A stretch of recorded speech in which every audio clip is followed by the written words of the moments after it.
Maqaa Abbaa, maqaa Ilmaa, maqaa Hafuura Qulqulluu, sadan Waaqayyo tokkoon. Ameen. Isaan faarfannaa haaraa yommuu faarfatan, ati macaaficha fudhachuudhaaf, mallattoo isaas banuudhaaf kan maltedha.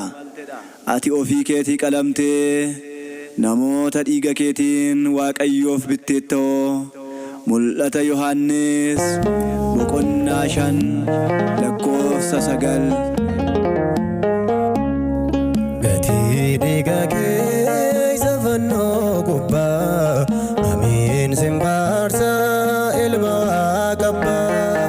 Qalmuudhaan qabnee oola qulqulluu, si malee malee milkaa'een galuu. Gatii dhiiga keessa fannoo gubbaa, amiin simbaarsa ilma qabbaa. Qalmuudhaan qabnee oola qulqulluu, si malee malee milkaa'een galuu.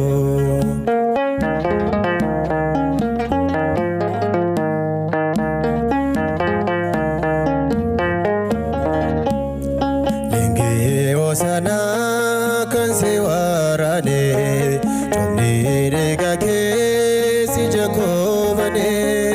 Inni irraanfadhoo molmaa kee guyyuu, wanta duugadi sirra naawwayyuu, wanta duugadi sirra naawwayyuu. Gatii dhiiga keessa fannoo gubbaa, amiin simbaarsa ilma qabbaa. Qalmuudhaan qabnee oola qulqulluu, si malee malee milkaa'een galuu.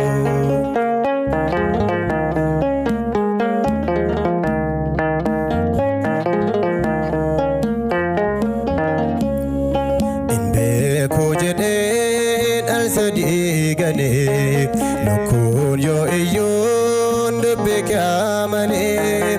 Nagaanti jettee nan baanee maaloo, olmaa kee kanaaf maal jedhu maaloo. Olmaa kee kanaaf maal jedhu maaloo. Gatii dhiiga keessa fannoo gubbaa, amiin simbaarsa ilma qabbaa. Qalmuudhaan qabnee oola qulqulluu, si malee malee milkaa'een galuu.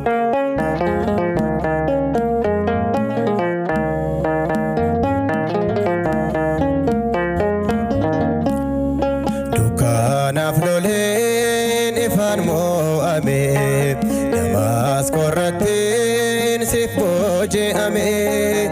Halluu dhiiga kee na deebisee, daandii cubburraa sinna deebisee. Daandii cubburraa sinna deebisee. Gatii dhiiga keessa fannoo gubbaa, amiin simbaarsa ilma qabbaa. Qalmuudhaan qabnee oola qulqulluu, si malee malee milkaa'een galuu.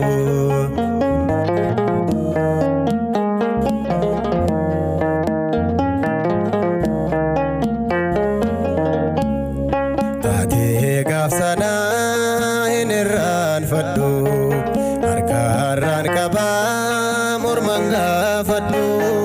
Gatii dhiiga kee dhiiga jaalalaa, hundumaa dhiiseen si tajaajila. Hundumaa dhiiseen si tajaajila. Gatii dhiiga keessa fannoo gubbaa, amiin simbaarsa ilma qabbaa. Qalmuudhaan qabnee oola qulqulluu, si malee malee milkaa'een galuu. Gatii dhiiga keessa fannoo gubbaa, amiin simbaarsa ilma qabbaa. Qalmuudhaan qabnee oola qulqulluu, si malee Malee milkaa'een galuu.